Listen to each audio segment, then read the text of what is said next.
All right, guys, we'll get started. Catherine and Austin, do you guys have any specific questions that you need me to answer for you today? Not me. I'm just here to learn what I don't know. You're here what? You. I'm just here to learn what I don't know. Oh, I know. love it. There you go. Thanks, Austin.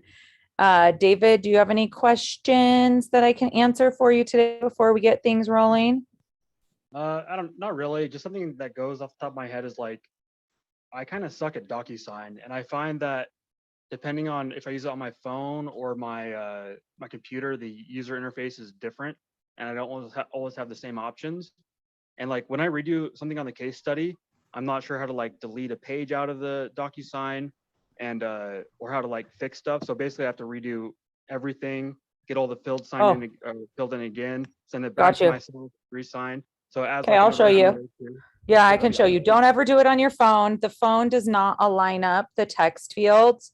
Yeah. And so I never, literally only if I have to check a document, do I ever do it on my phone. I always do it on a computer. It's just too hard to do it on a phone. Doesn't work right. So let me come in here and let me just show you really quickly. So let's say you have a case study. Let me go find a document. I'll just log into my own. So I mess with my own stuff. So you just log into your Docusign. So let's say I send you changes, or let's say you send me an offer and I'm like, oh, you missed this check mark, you missed that check box, or whatever. Go in and fix it. This is how you go in and fix it. So let me go to a room. So as you saw in the top right corner, I clicked on my initials and I went to room. So you're always going to want to start what's called a room. And if you click up here at the top, it'll show you all the rooms that you have. So these are all the ones that I have so many because I get added to a lot. Okay, so Jane Doe, this is one of my case studies. So I'm going to come in here and then at the top says details and then it says documents. So I'm going to see this document in here that I sent out for signature. Now, let's say on the rep C, let's say I had forgotten a checkbox on here. Okay, let me look and see if there's one I could. Let's just pretend I didn't hit the possession checkbox and I didn't hit the seller for HOA and I didn't hit the seller for HOA. So Jen texts me or emails me back and says, these are the changes you need to make to the rep C. Note, I clicked the small box in the top left corner and I needed to fix something on addendum 1. So I'm going to hit that box on the top left corner. It puts this box up here where I can copy stuff. I can move it. I can email it. I can combine it.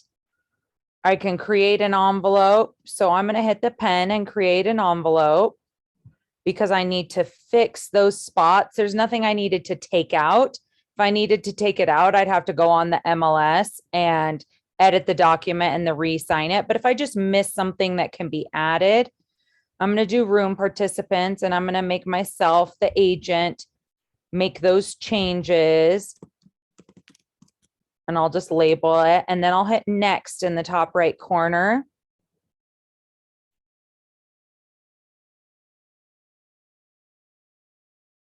And then it's going to pull this document back up for you so that you can edit it. So let's say I came down here and I said I was going to pretend that I missed that checkbox. So I'd hit checkbox and I'd put a checkbox over it. And I'd say read only because I don't want my client to unmark it. And then I missed that one. So I'm going to do a checkbox there. And I missed this one here. So I'm going to do a checkbox here and make it read only. Always make the check marks read only. Now, let's say I messed up on this part on section 2. You can't come in and like strike through and make a change. That's just not the most professional way to do it. You would need to rewrite the rep C. That's why I always tell you guys, save your case study documents like I do. Let me show you. In my forms, I go to saved forms and I can come in here and I can just type case for case study and I can see them saved in here. So you're always going to want to come in here and save those. So then I could hit this little pen And I could come in and edit the places that I made mistakes and not have to retype the whole thing. And then download it and put it into Docusign. But if you have one that you just missed something on, like this one, then you could just come in and add it. And I'm going to scroll down. Now, let's say on this one, I forgot these 2 check boxes. So I'm going to come and I'm going to add a checkbox here. Oh, I'm on a different screen. Just kidding. Let me go here. Checkbox. And I'm going to add it and I'm going to make it read only again. And then I'm going to add the checkbox and do that. And then I'm going to send it because that's all I needed to change was just some check mark boxes. And then it's going to come and it's going to say needs my signature. I actually got an email over here. I just heard it on my phone. Case study test. I'm going to review documents. It's going to make me review them. And then I'm going to hit continue and I'm going to scroll down and yep, all my boxes are checked and it's all good. Okay, perfect. Love it. And I'm going to hit finish. And now they'll be back in my Docusign. So what you can do when you have them all signed and ready to send to me, you come in and you click the upper left-hand corner for all your documents. And then you just hit the envelope that says email. And then you'll just say that you want to send it to jgcoordinating@gmail.com. And it's going to say, please review the documents. And I'll say Jen Gray. So then I know which agent they're coming from. So if it was you, David, or Catherine, or Austin, or whoever, just put your name there so I know who it's coming from. And then you'll send the email. And then what I'll do is I'll come over here. And it says one or more documents have been shared with you. So then I can come in here and I can review your documents of your case study. Or let's say you wanted to email it to the other agent. You could email it to the other agent. If they said they didn't get a copy or title or lending or your client, you can send them these documents and they just click view and then they can come in and download all of them and look at them. So does that answer your question on the Docusign? Absolutely. Thank you. Another thing though, are you able to delete like a single page out of Yep. the Let me website? show you how to do that. So let me just delete that. Okay. So let's say you had all your documents in one package and you accidentally wrote an addendum that you did not need. Okay. You're going to click on the box on the top. Oh, wait, I lied. You're going to right click, or if you have a Mac, control and hit the keypad. And what you're going to do is you're going to come here and you're going to hit split. So let's say this was a whole package, not just a rep C. Or let's say you made a mistake on a page with the rep C and you only wanted to fix that one page. Then you would come in here and you would say rep C. And let's say I wanted pages 1 through 3 and then 5 through 6. I want to delete page 4. Then what I'm going to do is I'm going to split this. And then this one, I'm going to say void to page 4 because that's the one I want to delete and I'm going to replace it. So then I'd hit save. And in here, I would see the one that I need to void or archive, whatever you want to put. And then let's say, actually, why is it doing this? Okay. Then actually what I'm going to do is I'm going to come in here and I'm going to say, oh, where's my rep C that I deleted the page 4 out of? It's not this one. It's probably this one actually. Yep. 712. So I could go here and then take the new document. Let's say you redid page 4 and you put it in here to sign. Then you could click it and you're going to say, where is it? Combine. Then you can combine the partial document and the one where you went and fixed the page. So you don't have to redo the entire thing. So you can do that. I don't know why it's being so slow, but you just hit combine and it'll combine the 2 documents. So that's what you can do. So you don't have to retype and re-sign the entire thing. Does that help? That helps a lot since we love to Yeah, talk. no worries.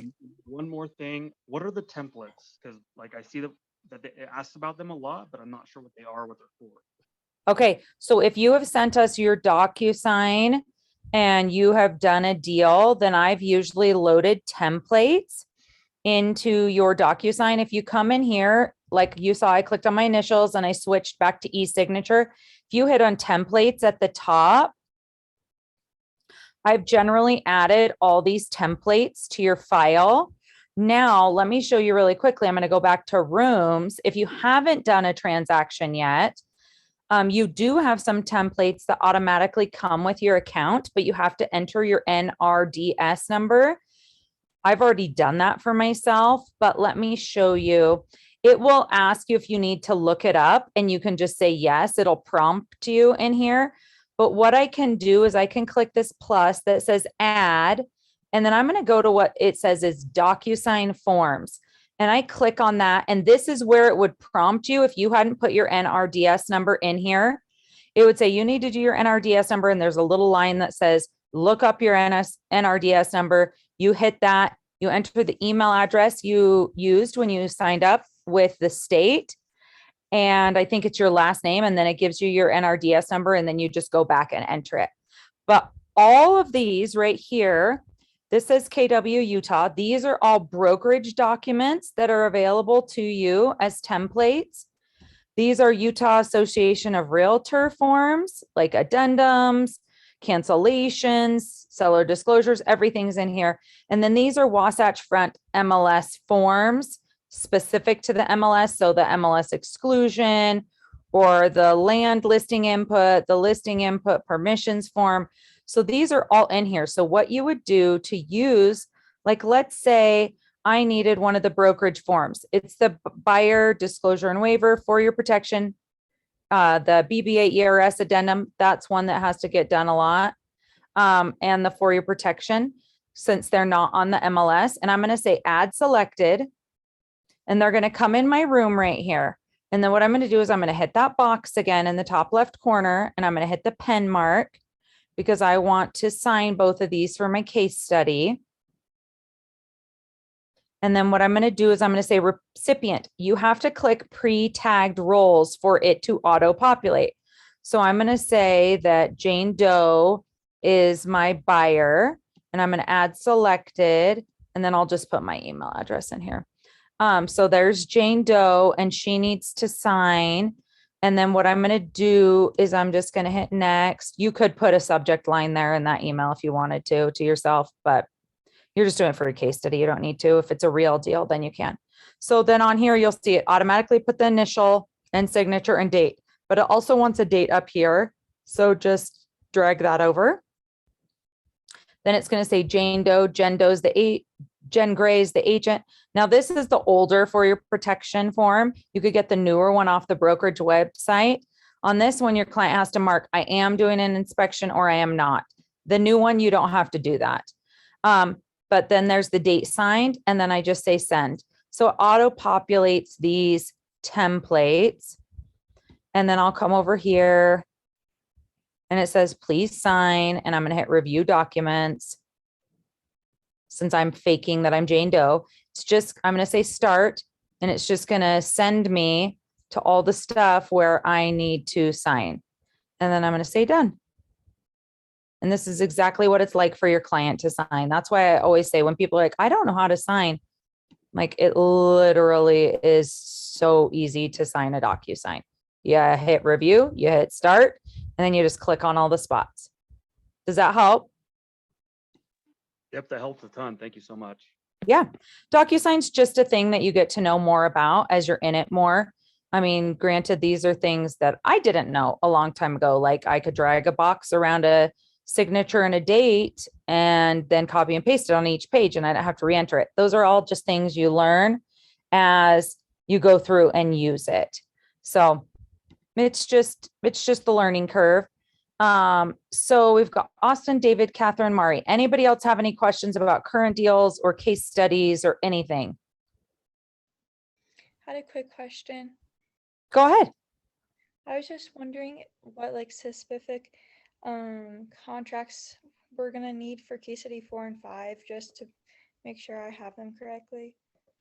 Oh, yes, I do have videos on case study 4 and 5, but let me, I'll share my screen. Let me go in here. You would think I would have them memorized. I don't. So I just come in and when you guys send them to me, I just download the case study thing. So let me look at it here. So for case studies 4 and 5. All right, here we go. Let me scroll down here. Case study 4. You will need all the brokerage required buyer documents. So let's scroll down and look at those. Here they are. The buyer broker agreement, the BBA disclosure form, if necessary, the disclosure form is always necessary. Wire fraud, due diligence, for your protection, the Rep C, any case study specific docs, and the earnest money receipt. Then in the parentheses, it tells you where you can get those documents, whether it's on the brokerage website or the MLS. So then let's go up here. Let's read case study number 4. It's based on MLS 1774329. You're going to offer 950,000. You're going to have 9,000 in earnest money. The rest is going to be cash you pay at closing. So that just goes on the Rep C. Because they're paying cash, they're going to waive their financing and appraisal. So you need the disclosure and waiver form. That is on the brokerage website. You're going to do an escalation clause. So that's going to be an addendum.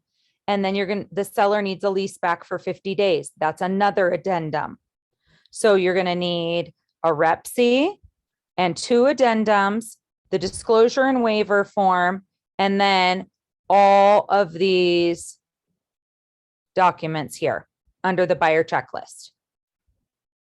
Now let me show you the disclosure form. Let me go to the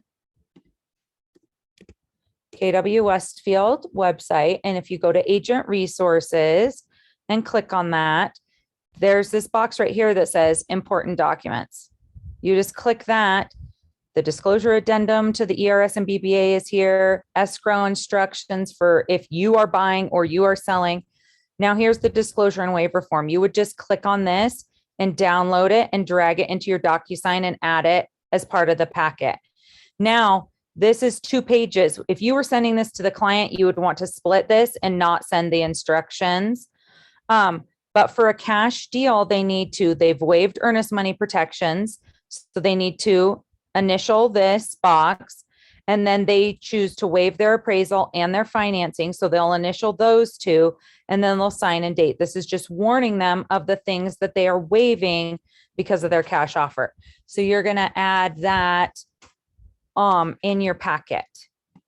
So it's just all those other documents plus this disclosure and waiver form. Now let's go look at number 5. Number 5 is a listing. So this is the only listing you'll do. You will need all the brokerage required listing documents. So let's go look. You'll need the ERS. So that's the exclusive right to sell. The ERS disclosure document, which is the ERS BBA disclosure document, and MLS input. You're going to have to create a fake one. Let me show you how you do that really quick. It's also on the video for case study number 5. But you would go in here, you'd go to my listings, you'd go to create new, and then you're going to base it off of the previous MLS number. So you're going to come in here, you're going to copy this, and you're going to base it off this previous MLS number, use the existing tax ID, and then select your name as the agent. So we're just doing a fake one. Let me go to my own name. Yours will not have all these names. I have access to the entire brokerage. Just your name will pop up when you start doing that. And then we're just going to do case study 5 because it's a little test. And then you just say start listing. This is how you would start any listing on the MLS. You'd go do a search, see if it was listed before, and then you would start it. So then I would come in here and I would say, okay, let's say I'm going to list this for, and let's go back and look at the case study. You could pull up the previous MLS and see what it was listed for. I think it was like 560. So let's come in here. I'll move that. So then I'm going to do a new tab so I can open both up at the same time. And I'm going to do a search, an old MLS number. And then right here, it tells me, oh, it was listed for 750. Okay. So let me come back and I'm going to say 750. And it's not a short sale. And then I'm going to confirm where it is on the map. Yep, there it is. Then I'm going to scroll down and it right here will show you all the required fields. So I just hit next. Oh, what's the estimated taxes? Well, let me come back here and let me hit the tax ID number. It's going to send me to the tax data search and I'm going to look over here and it's going to say, oh, $2,840.20.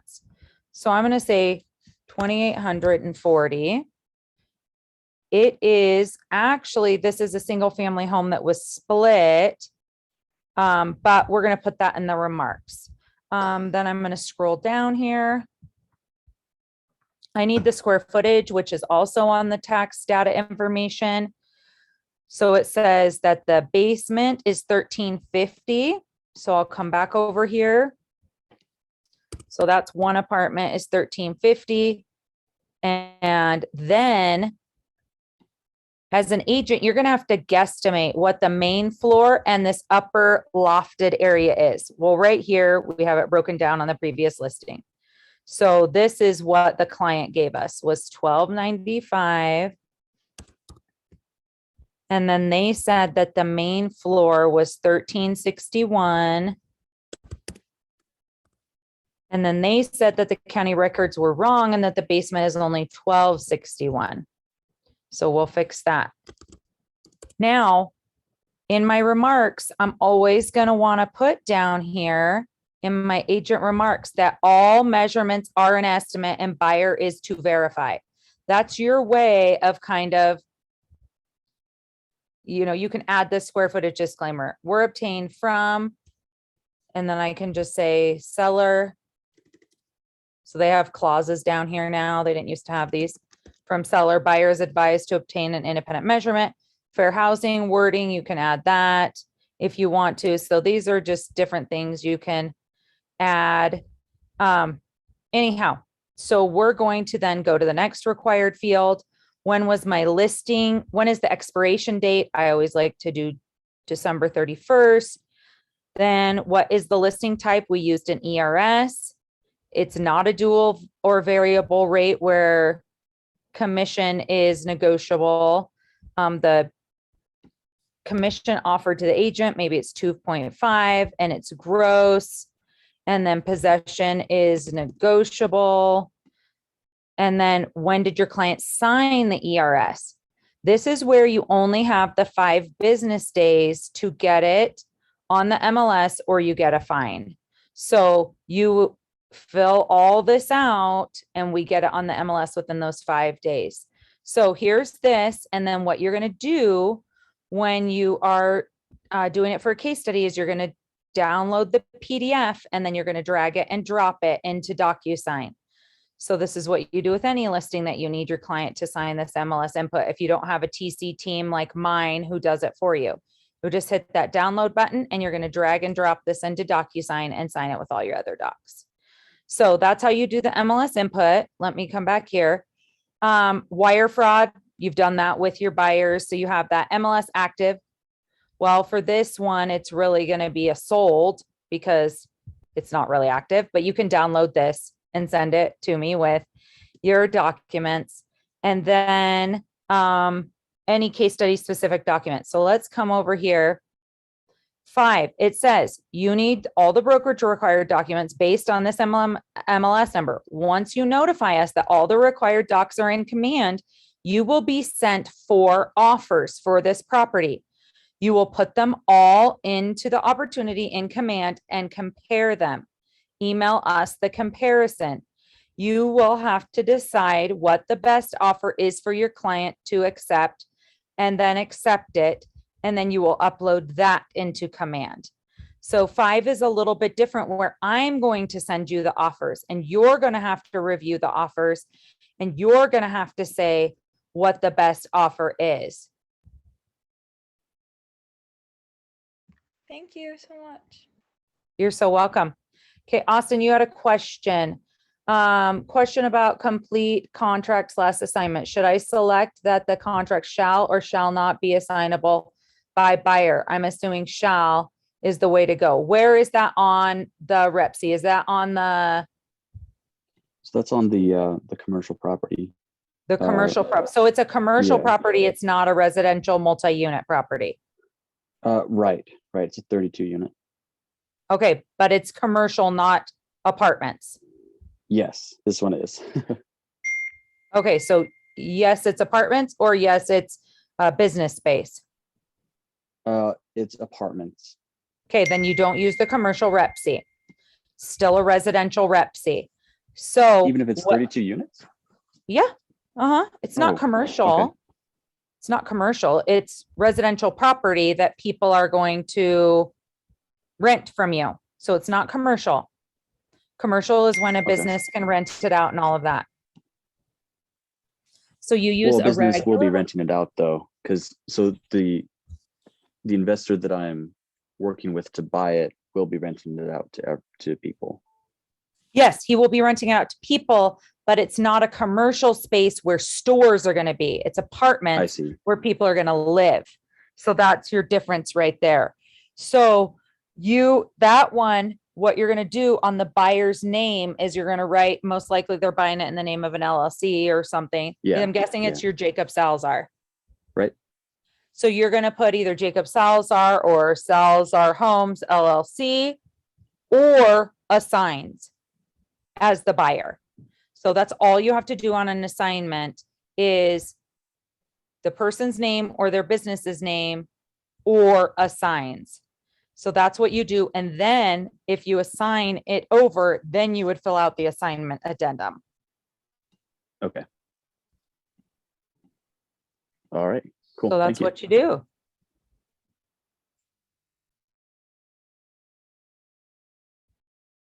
Okay, any other questions? Well, then really quickly, because I have a super sore throat from having surgery yesterday, I was just going to go over this buyer checklist because several of you are working with buyers right now. Let me just close out all this stuff I don't need. I'm like the OCD type person that I can't stand when things are open and I'm not using them. Okay, so on Trello, let me just show you on Trello where this is.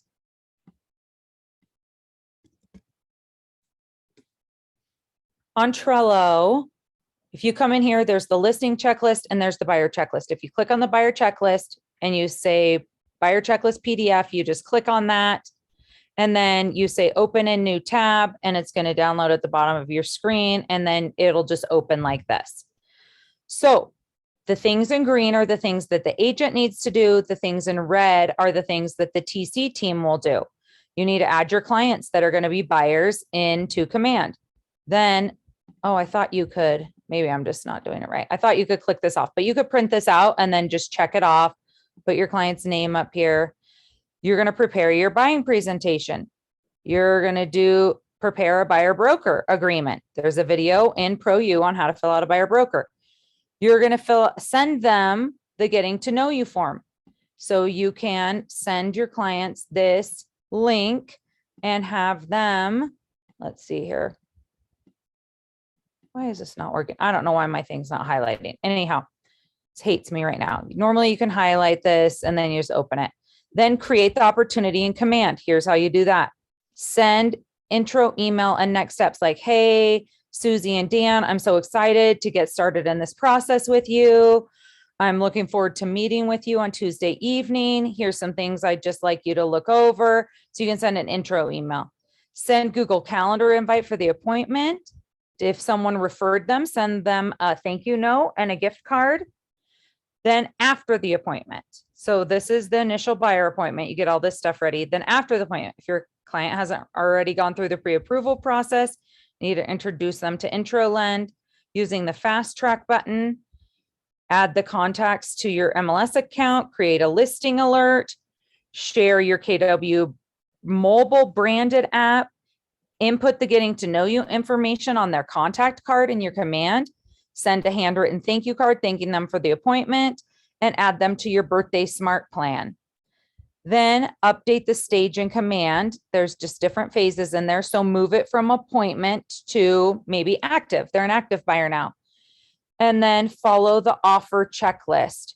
So if they are ready to go out and look at houses and write offers. You're going to follow that offer checklist that I created for you guys, where you call the agent, you find out things about the home, you talk with the lender, you talk with your client about the specific things that the seller wants in an offer. Those are all that checklist. So follow that checklist. Now you're under contract. Now that you're under contract, you're going to fill out the buyer intake and open to close. Now I'm going to get the fully executed rep C from you if it's not already in Docusign. I'm going to send a summary and intro email to the buyers. You're going to reach out to your client and remind them about their earnest money. We tell them, but a lot of times the first email is overwhelming. So if you follow up with them and say, you got your intro email, it talked to you about paying your earnest money, it's due this date, you can write a check, or we can send you an electronic request through Earnest. We will send them the Earnest for you. You don't have to. But you could send the Earnest if you want to. Then we send an intro email to the listing agent. We request the seller disclosures. We request HOA docs if there are any. We send the accepted offer to title and lending for you. We include the buyer's contact info. We attach the Rep C and the MLS printout and any addendums. We request the preliminary title report. We send the PR for review by your clients. Then let me scroll down here. We will send you calendar invites. Accept these so that they go on your calendar. We'll make sure the earnest money is collected, that the seller disclosure documents are all collected and signed. Financing and appraisal deadline is met, and settlement. Weekly minimum check-in reminders. We check in every single Friday with your clients. We send them the buyer due diligence to sign, the wire fraud, the for your protection, if necessary, limited agency, disclosure of interest, lead-based paint, brokerage documents. We verify those are signed and uploaded to your command. We get a copy of the MLS printout, your contract, the earnest money receipt. So we put all that in command. We fill out the commissions tab for you. That's why we need to know upfront if it's a referral, so we can make sure to send that referral to the other agent. Send your clients an under contract gift. Send them some cookies, take moving boxes and packing tape over. We will schedule your inspection. We'll notify the buyer and listing agent when it is scheduled and add that to the calendar. We'll confirm the appointment time with the seller. We'll add the appointment to your calendar. We're going to order appraisal with lender. We're going to order a home warranty if applicable. Before settlement, we are going to get updates from title and lending to make sure that we have closing disclosures and that it's sent out on time. That if your clients want to do a final walkthrough, we add that to the calendar and get it approved with the listing agent. We send a reminder out about the closing date and time and where it's at. You could deliver a welcome home sign to the property. We send them a utility list, remind them not to schedule movers until after recording. They're going to send their wire. Usually title hands that to them at their closing appointment. Remind them to bring their ID, don't change jobs, don't buy anything that requires a credit check. Call the agent and title company to be sure that they have the correct wire information. A closing packet with a cover sheet and a thank you letter. You could print out all their documents for them and send it to them or take it to closing. Again, we send the utility list, a copy of the full contract, the receipt saying that they received all the documents, any warranties or receipts from the previous homeowner, a copy of the home warranty. You can send them a vendor list through the Homekeeper app. Day of settlement, have a closing gift and thank you card prepared and find out what day they're moving in. Maybe do a pizza party, like, to help them on their moving day because they're going to have people helping them. And then here's just some other things that you can do. Schedule the time to get the keys and the closing packet delivered. Do just sold postcards throughout the neighborhood, social media posts, send a how did we do email. Will update your status in command so that you get paid. Add your contacts to campaigns. Do the birthday one, the home anniversary, and the neighborhood nurture so they can watch what houses are selling for in their neighborhood. Again, the Homekeeper app link. If it's a referral, thank your person who referred them. And then here's weekly check-in topics. Week 1, earnest money confirmation, seller disclosure, inspection date, negotiations, if there were any repairs, update lender, finance and appraisal. This is what you're gonna let them know about. Don't schedule your movers until after recording. Needs, what are they needing for their new house? Confirm settlement date, time, and location. Then there's just some milestone email ideas and then videos. So these, all the things in green are the things you're going to do on a buying transaction, and the things in red are the things that my team is going to do. Now, the things in green are pretty awesome and great ways to stay in touch with your clients and ensure that they are going to just be your clients forever. And so that's why we put all of these on here, is so that you can stay connected with your clients. Any questions on this checklist?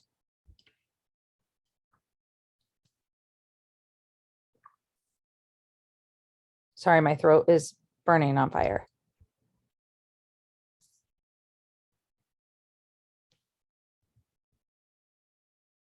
Okay, guys, thank you for hopping on. Anybody else have any other questions before we hop off?